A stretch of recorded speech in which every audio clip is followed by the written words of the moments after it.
Graça e paz aos irmãos, uma boa noite a todos que estão nos vendo ou pelo menos ouvindo.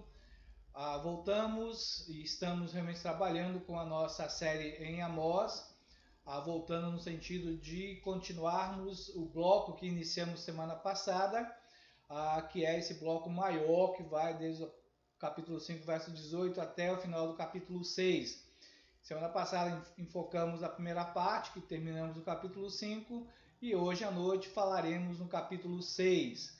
Então, por favor, abra sua Bíblia em Amós, capítulo 6, mas antes disso vamos ter uma palavra de oração. Nós te damos graças, Senhor nosso Deus, porque Tu tens sido bom para conosco. Agradecemos porque em meio às situações que vivemos, seja da pandemia, seja do apagão, o Senhor tem nos guardado, tem nos protegido. Sabemos, ó Deus, que alguns dos nossos irmãos têm realmente sofrido pela doença, pela Covid, no sentido também pessoal e familiar. Pedimos a Tua graça e a Tua bênção sobre essas pessoas, que o Senhor os anime, os fortifique, que realmente essa palavra seja oportuna a esses corações, para despertarmos, para confiarmos no Senhor. Abençoa, Deus, essa palavra nas nossas vidas e que o Senhor realmente produza em nós um espírito de quebrantamento, um desejo de servirmos e seguirmos servindo ao Senhor com fidelidade. Oramos no nome do Senhor Jesus. Amém. Então, se você tem a sua Bíblia aberta, pode mantê-la. Vamos enfatizar hoje esses 14 versículos que nós temos em Amós. E o desafio nosso realmente é pensarmos nesse Deus da providência, entendendo que Ele não poupará a nação de Israel, uma nação próspera. Ele vai castigá-la por sua religião falsa. Por quê? Porque essa religião falsa estava baseada na quebra dos preceitos morais.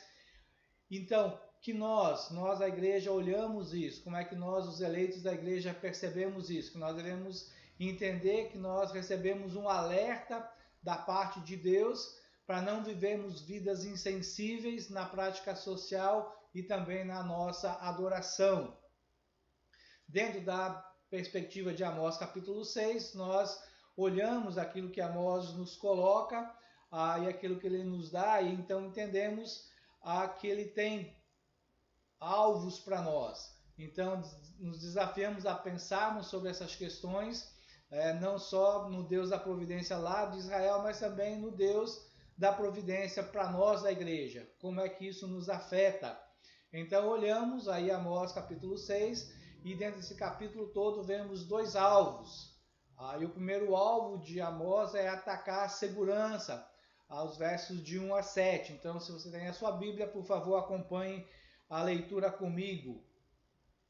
Ai dos que andam à vontade em Sião e dos que vivem sem receio no monte de Samaria, homens notáveis da principal das nações, aos quais vem a casa de Israel. Passai a Calné e vede, e dali ide a grande Amate, e depois descei a Gate dos filisteus.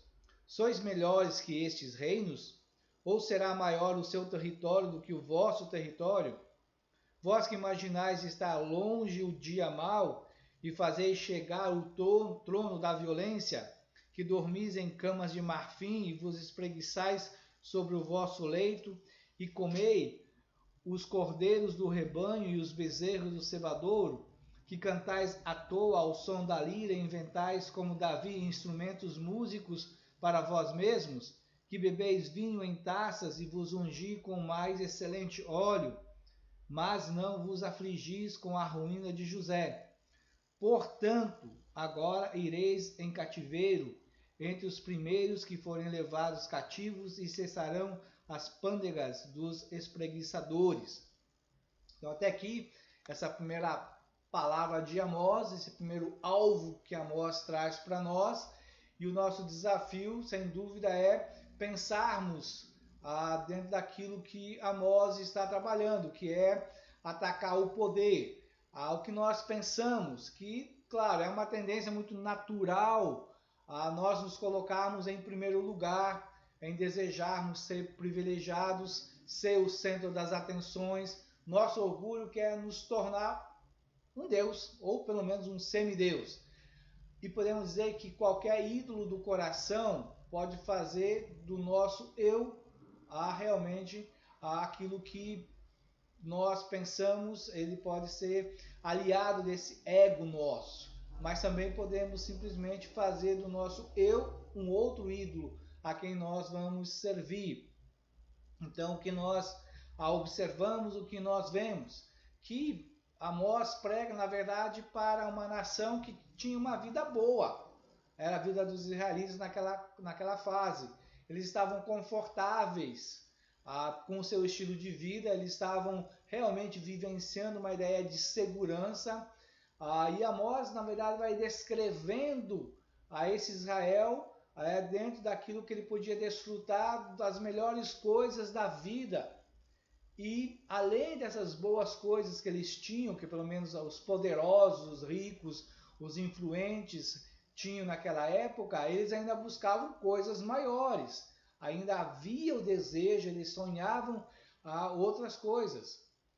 Mas o que Amós está dizendo? Que eles usaram as costas, usaram aí o jugo dos seus irmãos, dos seus patrícios para acumular riqueza e não se preocuparam com a situação de outras pessoas, mesmo que eles também fossem israelitas. Os escravizaram, os oprimiam, os exploravam. Essa é a realidade em que Amós está pregando para a nação de Israel. Então, o que nós pensamos? Que esses israelitas se preocupavam muito mais com as posses materiais do que com a vontade de Deus. Eles se tornaram indiferentes a Deus, indiferentes à lei de Deus, indiferentes ao povo de Deus. E essa é uma realidade com a qual nós pensamos e devemos pensar se nós também não vivenciamos dessa mesma maneira. Então, o que vem Amós? Qual é a palavra de Amós nesse lamento aqui nos versos 1 e 2? Porque ele olha não somente a nação de Israel, mas aí, se você entender também, vem a palavra Sião, fazendo uma referência à nação de Judá. Ele já pregou, já profetizou contra a nação que formavam a linhagem de Abraão, o povo escolhido. Então, dessa maneira, ele está de alguma forma dizendo que não somente os israelitas, mas também os judeus estariam vivenciando esse lamento. O dia mau chegaria em épocas, em anos bem diferentes. Primeiro para Israel e muitos anos depois para a nação de Judá. O que pensamos é que desde os tempos de Salomão, eles nunca foram tão poderosos, embora agora o reino dividido, mas a nação de Israel realmente desfrutava de um poderio militar. Eles eram fortes, eles eram estratégicos, eles conseguiram realmente tornar a região de Israel protegida, em que podemos até dizer pela história que não havia grandes reinos ainda se levantando ou querendo fazer guerra contra outros povos naquela região. Eles tinham paz, mas era uma paz por meio da sua força. Como às vezes a gente escuta até nos dias de hoje, a chamada paz armada. Será que realmente é uma paz? Samaria estava realmente bem. Ela era situada de maneira estratégica, estava numa montanha, e se faz referência, Amós fala, outros profetas também vão falar sobre Samaria no monte ou na montanha. Então, nessa localização, lá em cima, com várias montanhas, a parte das encostas realmente eram muito íngremes, e isso então deixava a cidade de Samaria quase impenetrável. Isso era algo que trazia segurança para o reino, segurança pelo menos para a elite que morava lá naquela área da capital. É claro que se pensa e pode olhar essa situação de segurança porque eles sabiam que a maneira que um inimigo pudesse tentar atacar Samaria, eles tinham que percorrer uma estrada bastante longa e sinuosa. Mas, de um lado, as montanhas, que seria difícil eles subirem, a estrada sinuosa. Então, o que acontecia? O poderio militar soube fazer ali as suas áreas de ataque para ir minando os avanços do inimigo. Então, uma estratégia militar existia lá. Então, para se chegar até Samaria, uma série de fortificações ao longo do caminho, o inimigo teria que enfrentar. Então, o povo se sentia seguro e achou que, nesse sentido, eles eram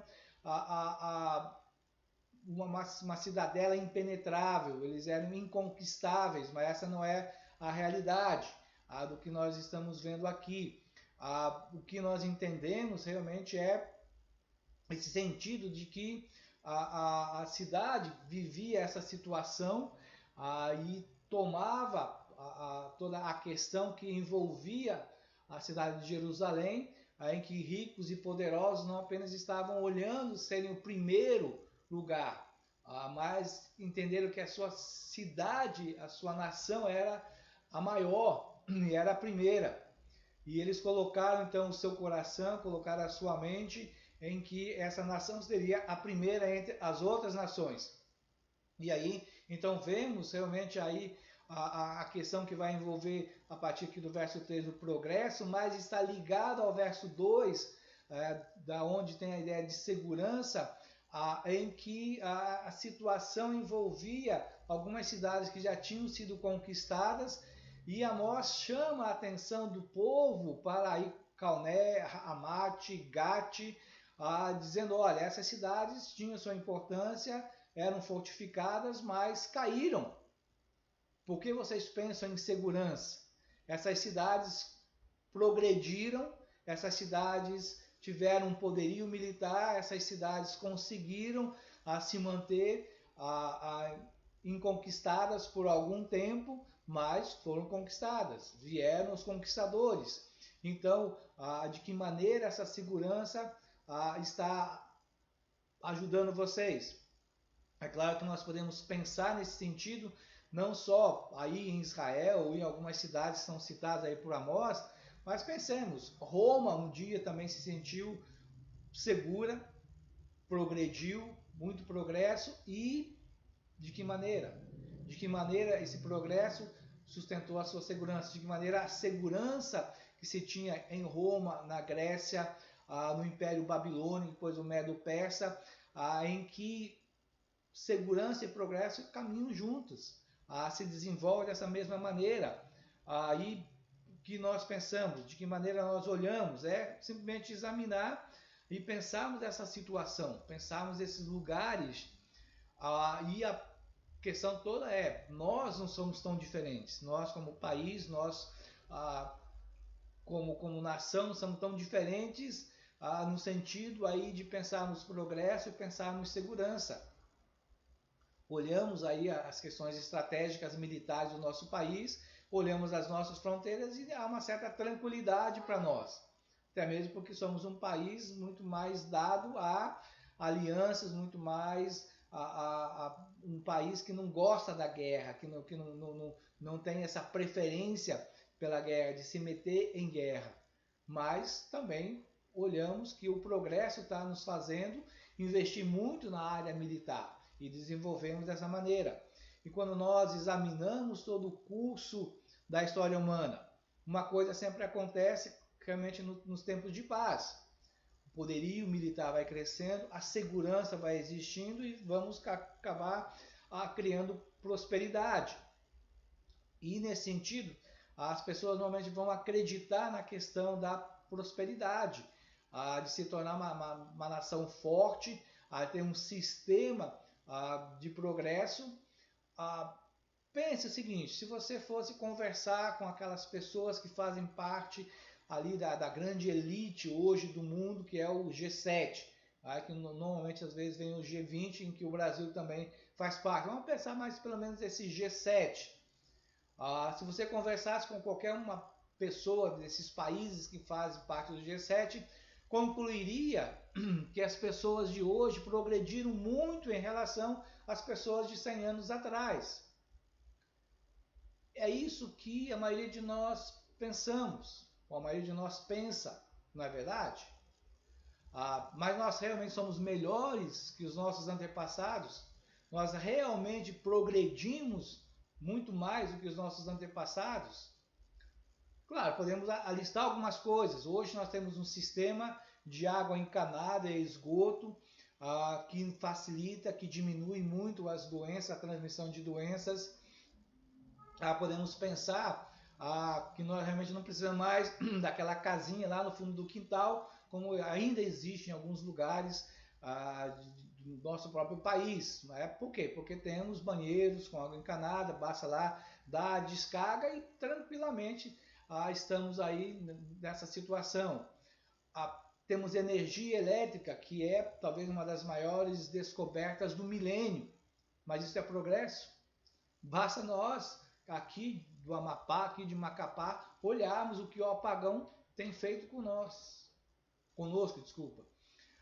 E se esse apagão perdurasse por um ano? Se não houvesse mais realmente condições de trazer luz para nós, energia elétrica para nós por um ano? Será que nós, e principalmente os nossos filhos, saberiam como cuidar das necessidades mais básicas da vida? É claro, algumas pessoas sim, algumas pessoas, principalmente os mais velhos, que foram criados talvez numa situação em que não existia energia elétrica, saberá se virar. Mas a maioria de nós não saberemos. Não sabemos viver com essa questão do progresso. Então, a questão muitas vezes é, será que isso realmente é um progresso? Então, o que nós podemos pensar a respeito disso? O apagão revela que nós não somos melhores. Então, essa falta de energia realmente nos faz entendermos que nós não progredimos tanto o quanto nós pensamos. Na verdade, essa ideia de progresso é a mesma que a nação de Israel tinha naquela época. É uma sensação de que podemos tornar o futuro melhor, de que podemos viver tranquilamente, que podemos criar um mundo melhor não só para nós, mas para os nossos filhos. Vivemos melhor com toda a tecnologia e tudo mais. Inconscientemente estamos, na verdade, buscando viver da mesma maneira que Israel estava vivendo. O que nós fazemos? Nós estamos procurando esconder os nossos sentimentos, sentimentos de que nós somos criação de Deus, e que nós realmente prestamos contas a esse Deus, e que nós temos uma lei moral gravada no nosso coração, e quando nós dizemos não a essa lei moral, a culpa, a inquietude, certos sentimentos negativos estão realmente pesando sobre nós. Tentamos nos esconder da realidade de que haverá um julgamento vindouro. Fechamos nossos olhos para o fato de que tudo ao nosso redor está desmoronando. Talvez na história vivamos um momento muito mais crítico do que os nossos antepassados. Aí que, nesse sentido, toda a questão da pandemia aponta para um julgamento final, uma ação de destruição por parte do nosso Deus. Estamos fechando os nossos olhos para a deterioração do nosso mundo ao nosso redor. E achamos que estamos progredindo. Os valores morais, que antigamente podiam ser contrabalançados com os valores imorais, hoje se criam os chamados valores amorais. Nem homem, nem mulher, neutro. Contrariando as verdades bíblicas do certo e do errado, do positivo e do negativo, da luz e das trevas. Fechamos os nossos olhos e podemos pensar que as coisas ao nosso redor estão boas, mas na verdade não estamos evoluindo no sentido de progresso. Não estamos caminhando para algo melhor. Por quê? Porque o progresso que nós vivemos, e podemos entender dessa maneira, quanto mais nós progredimos, mais violento nos tornamos. E por que então que nós que pensamos e estamos avaliando que nós somos um povo avançado, progressista, estamos nos tornando um povo cruel, estamos nos tornando cada vez mais brutais, uma sociedade avançada em muitos setores, mas a essência, o coração, as relações que vivemos é má, assassina e violenta. como nós podemos praticar tantos crimes de maneira brutal. Não é só pelo assassinato que tivemos esses dias lá em Porto Alegre, mas aquilo que nós vemos, não é? Com relação às mulheres, com relação às crianças, com relação às pessoas pobres, a violência com relação à falta de oportunidade para muitas pessoas, falta das coisas básicas, isso é maldade. Essa pobreza, essa linha abaixo da pobreza que nós vivemos, que muitos países vivem, demonstra que nós não progredimos. Pelo menos não no sentido maior. Podemos ter progredido no sentido tecnológico, mas isso está aflorando cada vez mais o pior de nós e de muitos países.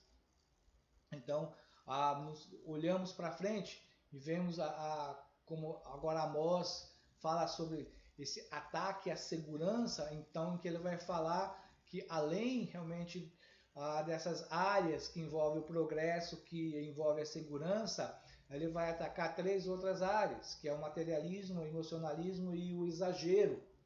Então pensamos aí a partir do verso 4, a questão do materialismo, como Amós olhou a situação e com certeza ele viu, ele andou por casas, ele conversou com pessoas, talvez ele tivesse alguns parentes naquela região ou alguns amigos, aí pôde ver e pôde comprovar esse materialismo que estava lá em Samaria ou nas grandes cidades de Israel. Por isso ele destaca imóveis ornamentados, a elegância com que as casas eram decoradas, camas de marfim, sofás, espreguiçadeiras. Então ele viu realmente uma série de pratos de comida nos seus banquetes, para que eles pudessem comer. Então eles não comiam somente a carne, aquilo que era mais básico, mas havia outras iguarias. Provavelmente eles importaram alguns chefes de cozinha vindo de outros países, plantaram algumas outras coisas que não era característico ali daquela região, para então poderem ter grandes banquetes, poderem se fartar de grandes comidas. Então olhamos e podemos pensar naquilo que Amós está dizendo para nós, e não devemos nos esquecer que um dos pecados atacados é da injustiça social. E para nós é importante destacarmos dessa maneira aquilo que nós hoje observamos isso. E podemos olhar entre as pessoas mais pobres com as quais nós vivemos.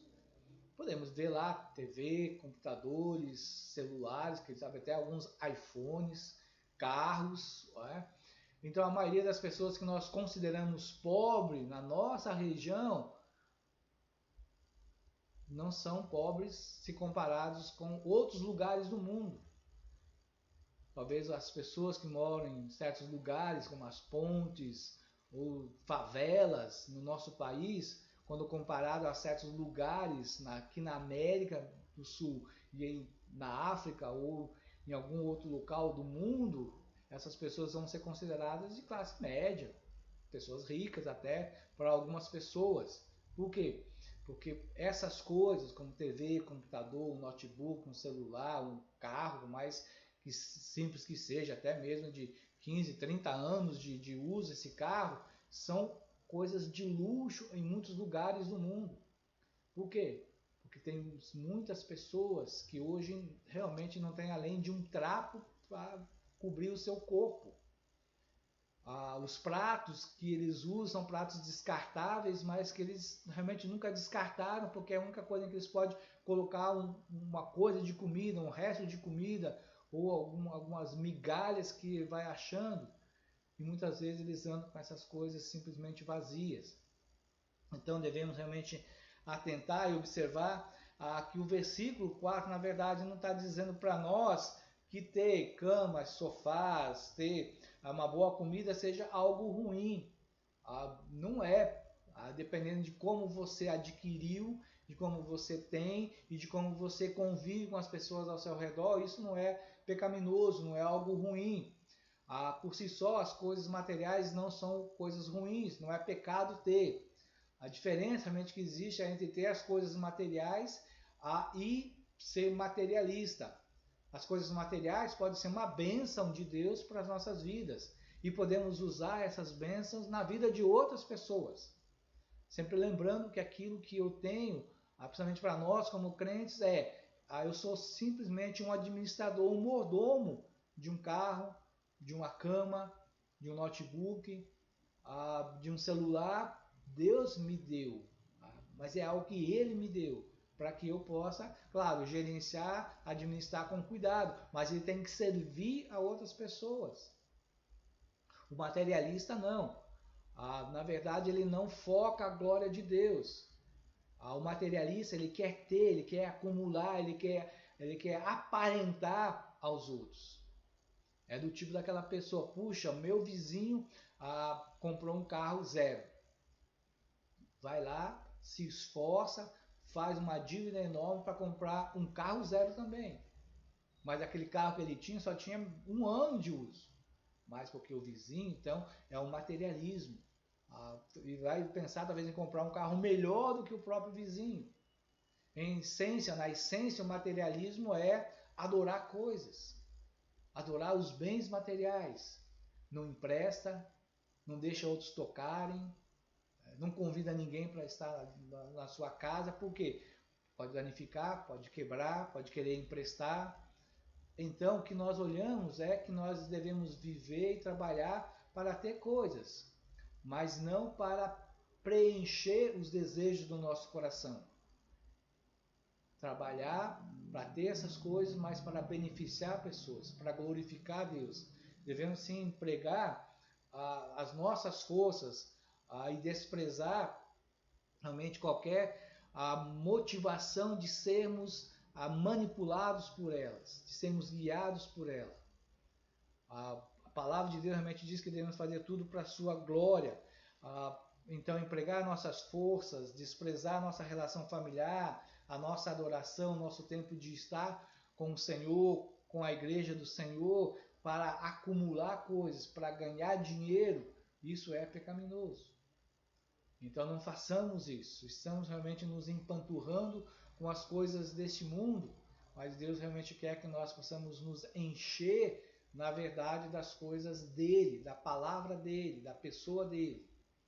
Ele também fala em atacar o emocionalismo, e muito ligado à ideia do materialismo ao emocionalismo. Agora, o ser humano é um ser emocional. Se eu soubesse cantar, podia até tentar cantar aqui Emoções do Roberto Carlos, né? Que tenta traduzir um pouco essa questão, mas tem um ar que não devemos dizer amém para o Roberto Carlos, não. A emoção é algo da criação nossa, a imagem do nosso Deus. O pecado, entretanto, danificou as nossas emoções.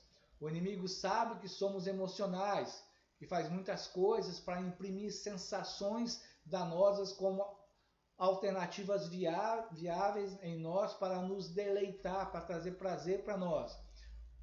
Nem sempre o importante é que emoções eu vivi.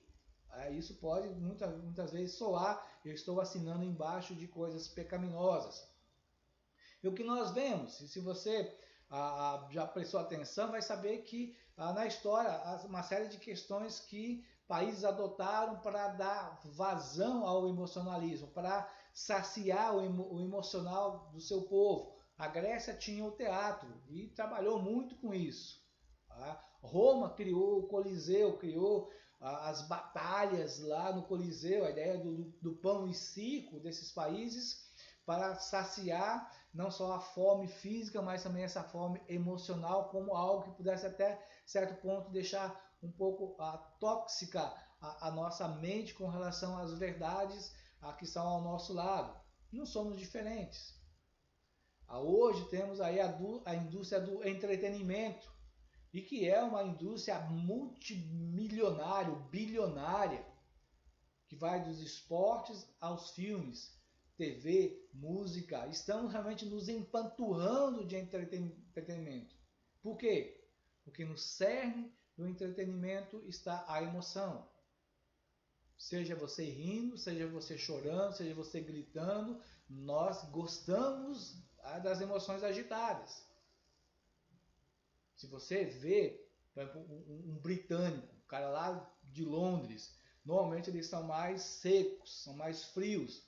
Mas vá para um jogo de futebol, você vai ver uma torcida que grita, que berra, que se impõe, que é violenta. Emoções, dando vazão às suas emoções. É claro que aí a música sempre tem um jeito de despertar emoções. Ela pode ser usada de uma maneira muito boa e apropriada para todos nós. É por isso que aqui a Deus, através de Amós, está falando que os israelitas estavam inventando seus instrumentos musicais. E eles tinham que ficar criando novos para obter a mesma carga emocional. É a questão do emocionalismo. Não simplesmente saciar a emoção, não simplesmente gostar de algo, de ter algo aprazível, mas viver pelo emocionalismo. Porque as emoções, com o passar do tempo, vão ficando cansadas quando ela é guiada pelo emocionalismo. Como é que nós vemos isso? Os filmes de ação têm que ser cada vez mais intensos, tem que ter muito mais tiro, tem que ter muito mais barulho.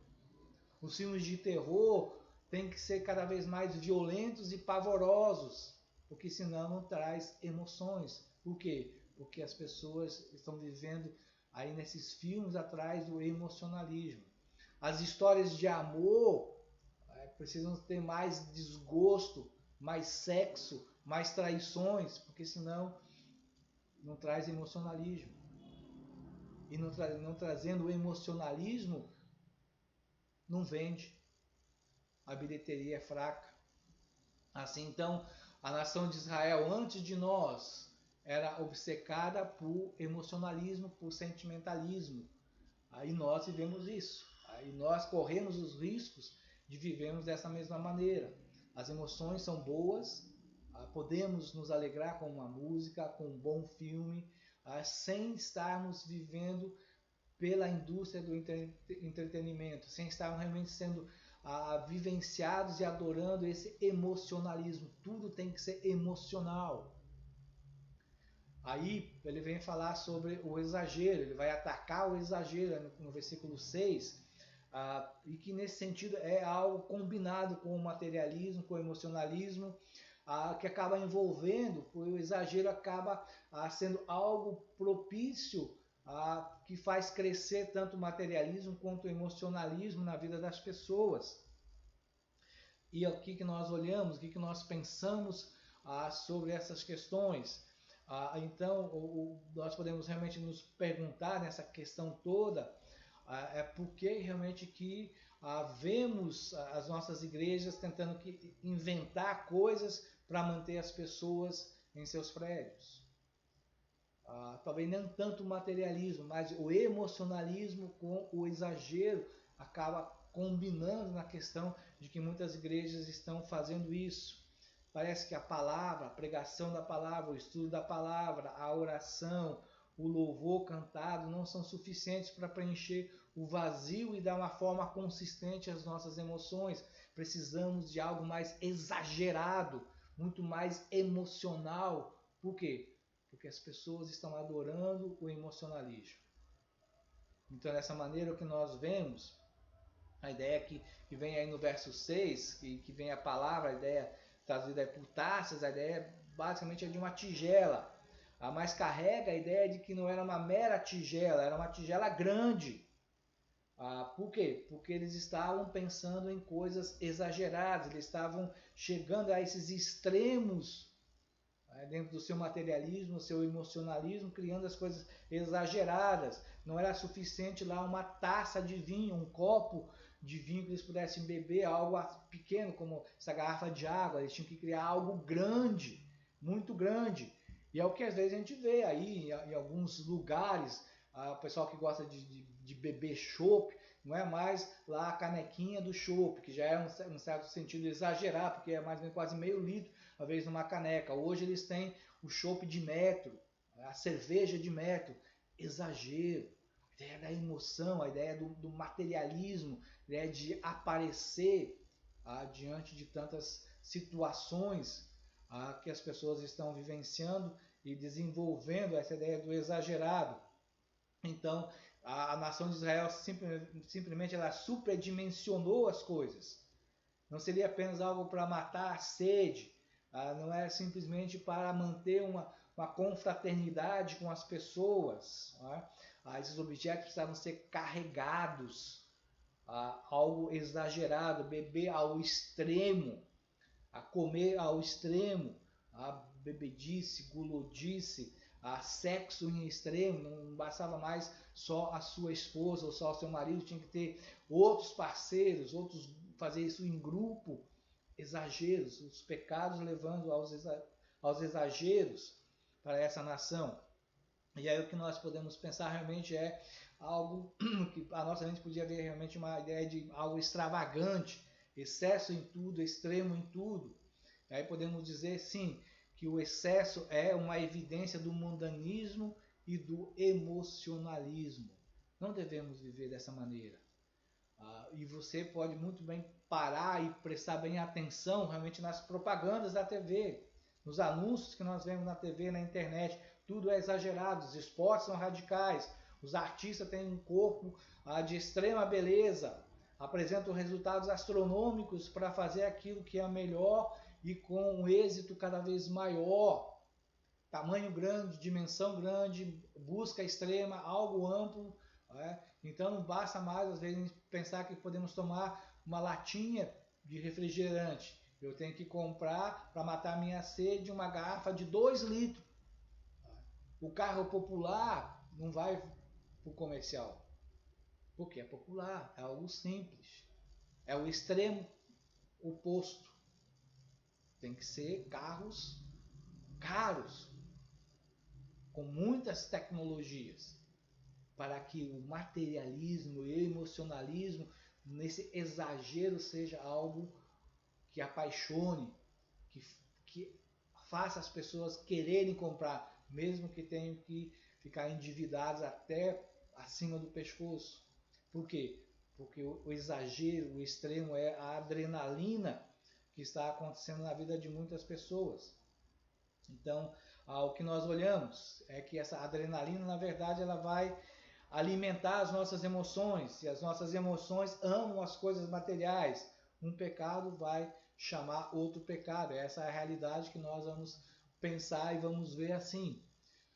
Tudo isso, na verdade, faz com que nós não nos importemos com o nosso redor, com as pessoas ao nosso redor. Isso nos deixa muito à vontade e confortável com o pecado nas nossas vidas, confortável com o mundo perdido ao nosso lado. Eu mereço, eu fiz por onde? Muitas vezes é a resposta de alguns. Eu tenho que me dar esse prazer, eu mereço isso pelos anos de sacrifício. Ficamos à vontade, infelizmente, com as coisas que deveriam trazer emoções de tristeza, de compaixão aos nossos corações. Ficamos à vontade com as coisas que devem realmente nos motivar a trabalhar para o Senhor. Então, tomemos cuidado. Amós está atacando esses pecados do materialismo, do emocionalismo e do exagero. Mas também ele vai falar para nós acerca de uma outra área, que é a área que envolve a nossa situação da arrogância, de estarmos realmente vivenciando essa situação aí. E o que nós pensamos sobre isso, o que nós olhamos sobre essa questão. No verso 7, que na verdade ele é um verso que faz uma certa transição entre os 6 primeiros e os demais versículos posteriores. Por quê? Porque ele está dizendo assim, olha, que na verdade aquela sociedade ele ia receber aquilo que era justo de Deus. Por quê? Primeiro o luxo, primeiro o lazer, primeiro a riqueza. É isso que essas pessoas pensavam. Eles se colocavam, na verdade, dessa maneira diante da sociedade. Eles realmente queriam ser e estar à frente de todos. É aquela ideia da pessoa que realmente quer pegar o primeiro lugar, sentar bem lá na frente da fila, ser o primeiro a entrar na fila para comer. Mas realmente no final do dia, podemos dizer, quando chegar o dia final, que eles tentam ignorar, eles serão os primeiros a serem julgados. Aí podemos pensar e podemos nos lembrar daquilo que nós observamos e devemos entender essa palavra aí do 12 que diz, né, que a coisa mais ampla do universo não é o espaço, é a capacidade potencial do coração humano. É uma das maiores tragédias do mundo é que permitimos que nossos corações se contraiam até que haja espaço para pouco além de nós mesmos. Então, o que nós olhamos e entendemos é, infelizmente, isso que acontece conosco, como nós desenvolvemos isso. Provérbios 16:18 diz que o orgulho precede a ruína e a altivez do espírito precede a queda.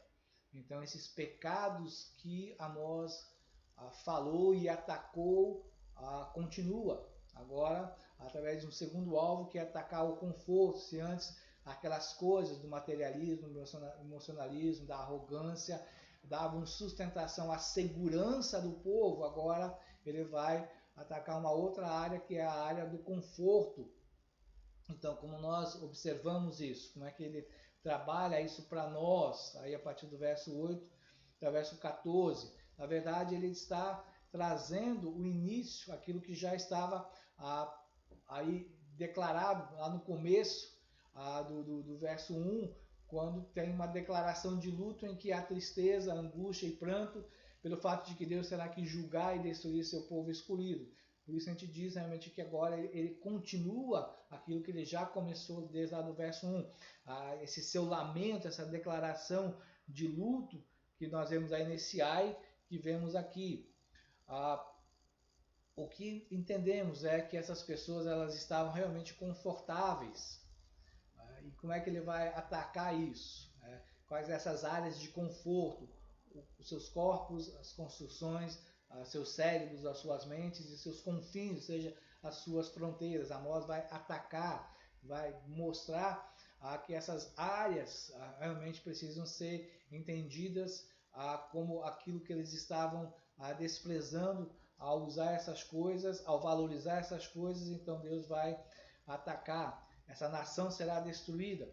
É o povo escolhido e Deus diz que realmente odeia a esse povo, porque eles se tornaram realmente naquilo que era o pior, naquilo tudo que Deus deu em termos de lei, da aliança, tentando trazer para eles o melhor, viverem o melhor para Deus, se deixarem transformar. Não, eles simplesmente deram vazão ao pior da vida deles. Então Deus realmente os entregaria a seus inimigos. Então essas aflições que nós vemos dos versos 8 até o 14, que Amós vai na verdade falar, ele serve para nós da igreja como alertas.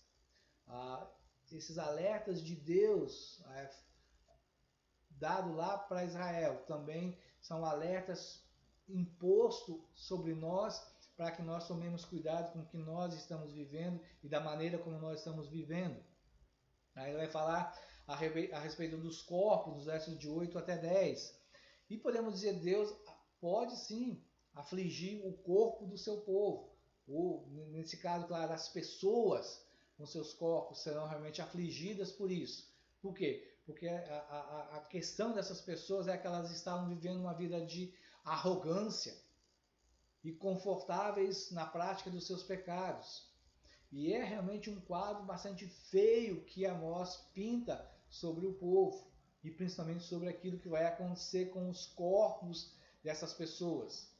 Há uma destruição prevista aqui por Amós. Ele profetiza que essa destruição iria acontecer, que ele iria afligir todo o povo. Vemos Deus sim por trás da destruição, e podemos ver Deus por trás das destruições. E é isso que Amós nos diz, é isso que a palavra de Deus muitas vezes nos fala realmente, que Deus planeja o mal. Agora, por que ele faz isso? Porque as pessoas deixaram a lei moral, porque as pessoas praticaram as injustiças sociais, porque as pessoas abandonaram ao seu Deus. Elas criaram falsas religiões, falsas filosofias de vida que deixam Deus de lado. Por isso a mão de Deus vai sim pesar sobre esse povo. E o que nós pensamos sobre isso é realmente que Amós descreve a aflição que vai acontecer. Ele retrata realmente pessoas indo às casas, ou pelo menos uma pessoa chegando na casa, sabendo que talvez não existia mais ninguém, mas fala, tem alguém aí? E se há uma resposta, ele diz, nem fale o nome de Deus, porque se você mencionar Javé ou Yahvé, vai trazer mais tragédia, mais destruição, cale-se. A situação era realmente pregada e prevista por Amós de algo terrível. Corpos destruídos, assim como nós podemos ver de repente em algumas guerras, quando milhares de pessoas ali morrem por causa de tiroteios, de bombardeios, os seus corpos destroçados, derrubados, o mau cheiro chegando. Claro, talvez essas pessoas estavam indo lá, estavam atrás de seus parentes para enterrá-los com uma certa dignidade. Mas também vemos o ataque às construções, e Deus realmente vai atingir as construções, aquilo que eles davam muito valor a esses edifícios. E assim como nós muitas vezes damos valores às nossas casas, ao edifício em que nós trabalhamos, à igreja que nós temos, elas acabam se tornando importantes. Às vezes pode ser por causa de ser um refúgio, de ser um abrigo, como acontecia lá. Mas pensemos, talvez a grande destruição que nós ainda temos à mente é do lado do World Trade Center, no 11 de setembro. Ainda soa isso muitas vezes nas nossas vidas, na nossa mente, quando nós pensamos sobre uma grande catástrofe, grandes edifícios caindo. Esses dois edifícios foram destruídos. Aí com eles, centenas de pessoas morreram também. Agora, quando nós vemos, relembramos e vemos a visão, as imagens desse edifício caindo lá pelo chão, não comoveu só os norte-americanos, comoveu milhares de pessoas, dezenas de países se condoeram por aquilo. A queda não moveu as nações que ficaram aturdidas com o ataque para fazer o quê? Para que elas foram movidas? Em que direção elas foram? Vários países se juntaram para a guerra, para o rebate, para a vingança. Despertou a pecaminosidade de pessoas. Tentaram promover a paz através do armamento, mas não se prostraram a Deus em arrependimento, não buscaram a Deus, mesmo sabendo que foi um ato terrorista, mas não vieram a Deus dizendo, Senhor, o que tu estás querendo dizer para nós? Os povos que patrocinaram esses terroristas, o ataque terrorista, também não pararam para pensar que todo esse extremo que o terrorismo produz, também não pararam para dizer de que maneira os nossos pecados são colocados, de que maneira os erros dos nossos povos, das nossas nações estão sendo aqui vivenciadas. Então, se há erro de um lado, há erro também do outro. Deus disse para Israel que iria realmente destruir os seus edifícios. A arrogância está sendo quebrada, derrubada com isso. Os entulhos são a prova do poder de Deus, da providência de Deus, da santidade de Deus, da justiça de Deus. Aquilo que eram os símbolos do poder, da arrogância, da segurança, agora se tornam realmente impotentes diante do mover de Deus para trazer um povo e destruir essa nação. Ele atacou corpos, atacou edifícios de uma nação que se julgava a principal. Mas também, versos 12 e 13 diz que ele atacou as suas mentes, atacou seus cérebros. E podemos dizer que, nesse sentido, a mente de um povo que é tolerante para com o pecado e é praticante de injustiças, não importa quão bem instruídas sejam as suas mentes, quão bem treinadas essas pessoas sejam, não não importa quanta tecnologia, quanto progresso essas pessoas tiveram, elas ainda são pecadoras. O pior ainda está no coração dessas pessoas. Se não se convertem, se não se deixam trabalhar por Deus, se não buscam o fruto do Espírito, darão vazão àquilo que é o pior. Se a educação e o conhecimento conduzem à autossuficiência, a autossuficiência, na verdade, é orgulho, e orgulho Deus vai trazer aflição para aqueles que agem dessa maneira. Amós aqui, na verdade, está sendo retórico e irônico, porque Deus diz que vai trabalhar e vai confundir esses pecadores, né, com aquilo que é o conhecimento primário, o básico, é o beabá, basicamente através de perguntas. E aí, então, há perguntas que se tornam muito evidentes na questão de resposta, pela resposta que se dá. Quem vai arar uma montanha cheia de pedras? Não vai fazer isso. Quem vai andar a cavalo em montanhas? Quem vai arar o mar com ondas? Ninguém. É inútil. A resposta sempre é: não vai acontecer. É claro que se aquela pessoa tentasse andar a cavalo, subindo as montanhas rochosas, talvez depois de algum tempo aquele animal só prestaria para virar charque. Estaria acabado. Colocar naquela época lá os bois e o arado para ir na praia, lá onde a água está com as suas ondas, inútil. Vai fazer o quê? Que suco vai fazer naquele pedaço lá? Que sementes vão produzir ali? Nenhuma. Então essa tentativa realmente é de despertá-los mentalmente.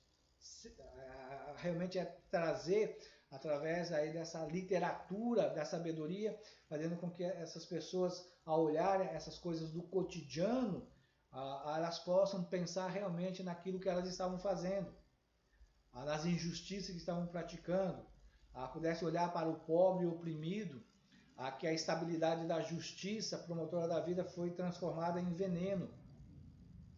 A olhar também a questão de que aquilo que era nutritivo, esse fruto da justiça, foi degradado, dando lugar a um sabor amargo e repugnante da osna. É realmente essa piadinha, podemos dizer, que Amós traz, envolvendo a falsa segurança e a arrogância que as pessoas de lá tinham. Vocês não estão se alegrando em nada ao falar de Lodebar. Vocês não conquistaram nada com força de 2 chifres ao falar aí da cidade. Então, o que o profeta está dizendo para os seus ouvintes realmente vocês não estão atentando para a providência de Deus, para o poder de Deus.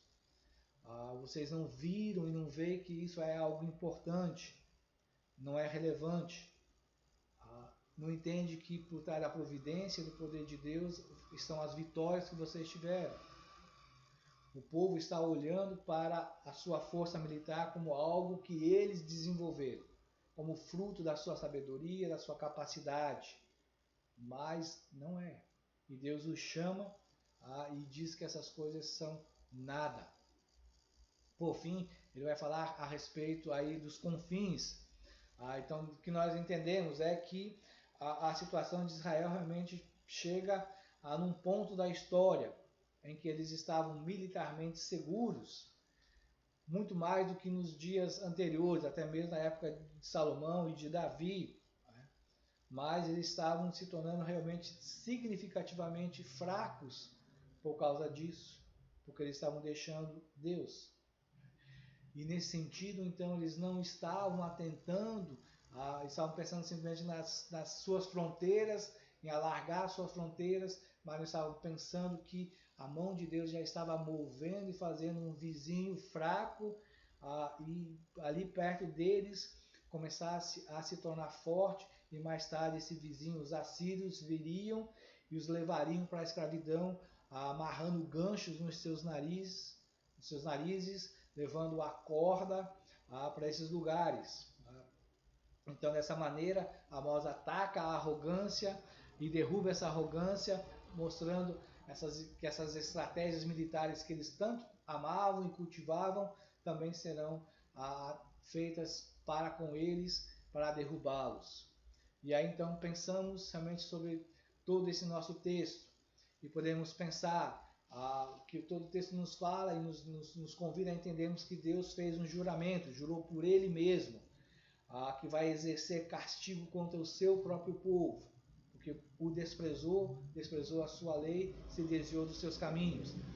E Amós torna realmente isso muito explícito, que a nação se tornou orgulhosa do seu poder, da sua segurança, que estavam se banqueteando com muitos vinhos, com muitas comidas, que podiam dormir em grandes camas, em boas camas espaçosas, mas que todas essas coisas, suas camas, suas comidas, seus vinhos, estavam sujas, manchadas pelo sangue, pela opressão dos pobres e oprimidos.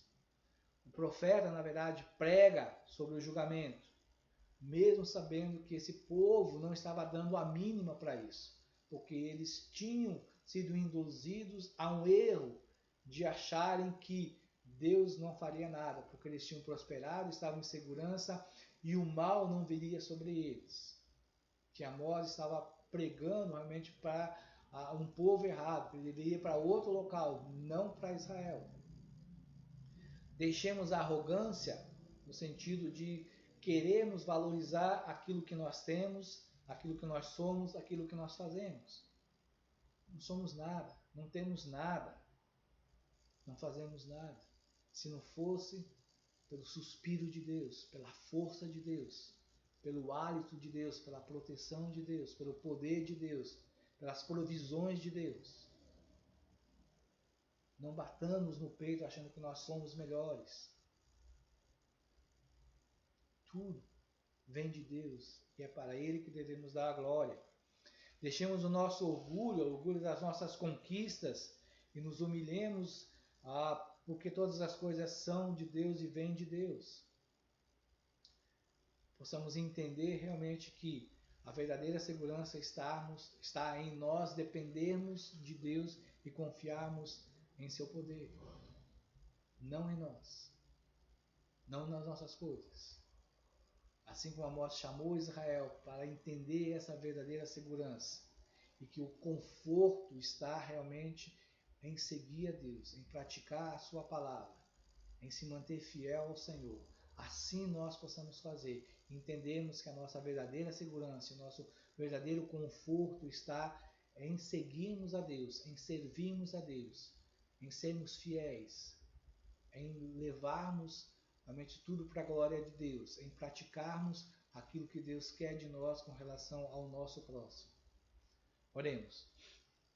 Senhor Deus, eu te louvo e te agradeço porque tu tens sido bom para conosco. Derrama da tua graça sobre nós e nos faça entender essa palavra e nos faça realmente despertarmos para servirmos ao Senhor com fidelidade, deixando a arrogância para sermos humildes. Que o Senhor produza em nós um coração quebrantado, que possamos sermos diante da sociedade pessoas que tornam evidente o amor do Senhor Jesus Cristo. Eu oro no nome do Senhor Jesus e peço que a graça do nosso Deus, a comunhão do Santo Espírito, a consolação dele sobre nós e o amor de nosso Deus, que é Pai, hoje e sempre sobre todos nós. Amém. Boa noite, que Deus abençoe a todos nós, possamos realmente vivermos conforme Deus quer de todos nós. Amém.